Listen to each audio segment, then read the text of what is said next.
Assalamualaikum warahmatullahi wabarakatuh. Perkenalkan, nama saya Nabila Zulfa dengan NIM 2310211220047. Pada kesempatan kali ini saya akan membahas mengenai analisa pada kasus yang melibatkan penyalahgunaan wewenang oleh seorang pejabat dalam proyek pembangunan infrastruktur dalam tindak pidana korupsi. Baik, pertama-tama saya akan menjelaskan mengenai pengenalan kasus. Jadi kasus yang saya akan analisa di sini adalah kasus pada putusan nomor 51 garis miring pidana khusus garis miring tindak pidana korupsi garis miring 2019 garis miring Pengadilan Negeri Kupang. Terdakwa dalam kasus ini adalah Insinyur Samuel Adrianus Ngebu yang merupakan seorang pegawai negeri sipil yang menjabat sebagai Kepala Dinas PUPR di Kabupaten Timor Tengah Selatan. Kasus ini bermula dari proyek pembangunan Embung Menelalete yang berlangsung antara November 2015 hingga September 2016. Sebagai kepala dinas, terdakwa memiliki kewenangan sebagai pengguna anggaran, kuasa pengguna anggaran, dan pejabat pembuat komitmen untuk proyek tersebut. Namun, kewenangan yang dipunyai oleh terdakwa ini justru disalahgunakan untuk kepentingan pribadi dan atau kelompok tertentu.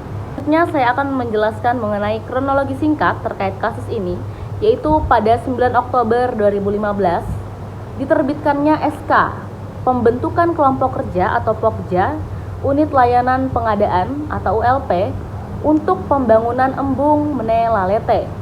Kemudian pada 23 Oktober 2015 adanya pelaksanaan pengadaan pekerjaan konstruksi melalui elelang. Elelang ini adalah untuk melelang, lelang atau tender.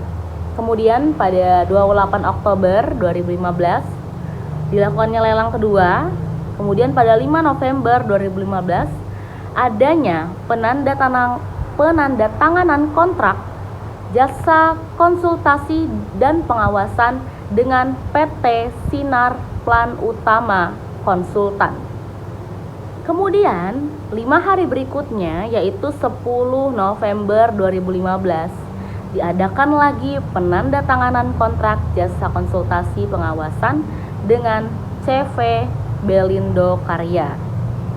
Kemudian pada 10 Februari 2016 diterbitkan berita acara serah terima pertama pekerjaan untuk CV Belindo Karya.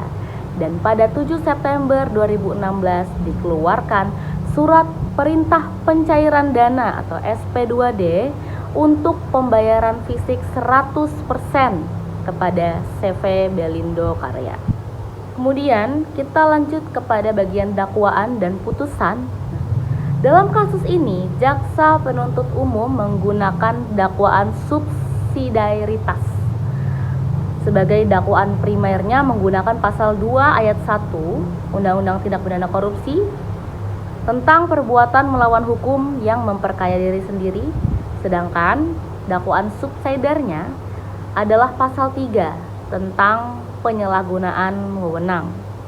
Nah, yang menariknya adalah di sini majelis hakim membebaskan terdakwa dengan tuntutan primer, dengan dakwaan primer, dan memvonis terdakwa dengan tuntutan subsidiar, yaitu pasal 3, karena hakim menilai bahwa terdakwa di sini adalah melakukan penyalahgunaan wewenang. Kemudian kita lanjut pembahasan mengenai pasal 3 dan unsur-unsurnya. Jadi pasal 3 Undang-Undang Nomor 31 Tahun 1999 ini adalah menjadi dasar pemidanaan. Pasal ini mengatur tentang setiap orang yang dengan tujuan menguntungkan diri sendiri atau orang lain atau korporasi menyalahgunaan kewenangan, kesempatan atau sarana yang ada padanya karena jabatan dan kedudukannya yang dapat merugikan keuangan negara atau perekonomian negara. Nah, pasal ini memiliki unsur-unsur yang harus dipenuhi semua, yaitu yang pertama unsurnya adalah setiap orang, yang berarti subjek hukumnya itu bisa siapa saja, baik perseorangan, pegawai negeri, pejabat publik maupun swasta. Nah, dalam hal ini unsur setiap orangnya ini adalah Insinyur Samuel Adrianus Ngebu. Kemudian unsur keduanya adalah dengan tujuan menguntungkan diri sendiri atau orang lain atau korporasi, yang menunjukkan adanya niat untuk mendapatkan keuntungan yang tidak sah. Dalam hal ini, terdakwa melakukan tindakan penyalahgunaan kewenangan untuk menguntungkan CV Belindo Karya, yang perbuatan melawan hukumnya adalah terdakwa ini melakukan prosedur yang sewenang-wenang, tidak sesuai dengan prosedur yang awalnya sudah melakukan penandatanganan kontrak dengan PT sebelumnya, dan kemudian 5 hari kemudian melakukan penandatanganan kontrak lagi dengan CV Belindo Karya ini. Nah, kemudian unsur ketiga adalah penyalahgunaan kewenangan, kesempatan dan atau sarana karena jabatan. Ini adalah inti perbuatan pidana korupsi jenis ini. Nah, terdakwa ini melakukan penyalahgunaan kewenangan, artinya unsur ketiga terpenuhi, dan unsur keempat adalah dapat merugikan keuangan negara atau perekonomian negara. Nah, dalam kasus ini terbukti dengan kerugian negara sebesar 288 juta rupiah lebih, dikarenakan PT Belindo Karya ini sudah mendapatkan pembayaran full 100%, tetapi di dalam pelaksanaannya, dalam pelaksanaan pembuatan embung Menele Latte ini itu tidak selesai dengan sempurna, tetapi pembayaran sudah 100%, dan disitulah letak kerugian negaranya. Kemudian kita masuk ke dalam bagian kritis dan analisis penerapan pasal.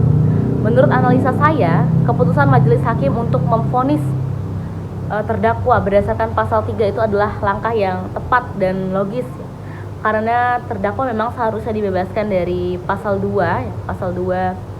ayat 1 sebagai dakwaan primer, karena menurut saya pasal 2 ayat 1 ini merupakan pasal yang diberlakukan secara umum seperti itu, dan lebih cocoknya jika terdakwa ini dijatuhi pasal 3 atau divonis pasal 3, karena mengingat terdakwa ini adalah merupakan seorang pejabat publik yang melakukan tindakan penyalahgunaan wewenang. Maka dari itu memang saya setuju dengan pendapat majelis hakim bahwa terdakwa dibebaskan dari dakwaan primer ayat 2 pasal 2 ayat 1 dan dijatuhi pasal 3 karena terdakwa melakukan tindakan penyalahgunaan wewenang. Itu pendapat saya yang pertama. Kemudian pendapat saya yang kedua adalah saya kurang setuju dengan tuntutan jaksa ya, karena menurut saya yang seharusnya menjadi menjadi dakwaan primer adalah pasal 3, bukan pasal 2, mengingat terdakwa adalah merupakan pejabat publik. Dalam hal ini adalah Kepala Dinas PUPR Kabupaten Timur Tengah Selatan yang melakukan tindakan penyalahgunaan wewenang. Maka dari itu memang lebih cocoknya menurut saya dakwaan primernya adalah pasal 3, dan untuk menjaga-jaga mungkin bisa ditambahkan dakwaan subsidiar dakwaan subsidiarnya pasal 2 Undang-Undang Nomor 31 Tahun 1999 tentang tindak pidana korupsi. Demikian penjelasan dari saya. Terima kasih. Wassalamualaikum warahmatullahi wabarakatuh.